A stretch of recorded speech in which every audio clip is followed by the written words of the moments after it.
काय रे, काही अडचण आहे का? हां नाही नाही काही नाही पप्पा, ठीक आहे. मग असं काही हेरझाऱ्या घालतोस? काही बोलायचं का तुला? बोल ना, किती विचार करतोय? हे बघ, बाप आहे ना मी तुझा. अरे बाप हा मित्रासारखा असतो, काही मनात ठेवायचं नाही.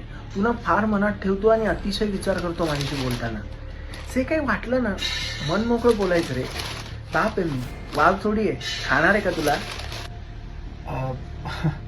पप्पा मी 1 महिन्यापूर्वी माझ्या एका मित्राकडून 1 लाख रुपये उसने घेतले होते, तुमची गाडी गहाण ठेवून. आता 1 महिन्यानंतर ते पैसे परत केले नाहीत म्हणून तो मित्र ती गाडी घ्यायला येतोय. मला ना काय करायचं समजत नाहीये. अरे दळभद्री, तू निघ मोड. ओ पप्पा, तुम्हीच तर आत्ता म्हणाले ना मी मित्र आहे तुझा, मित्रासारखं माझ्याकडे सगळं शेअर कर, काही मदत असेल तर माग. आता ही मदत मागतोय ना, करताय तुम्ही? ही अशी असते का मैत्री? मैत्री तुटली आपली मैत्री. भोकंजा झाला आपल्या मैत्रीचा.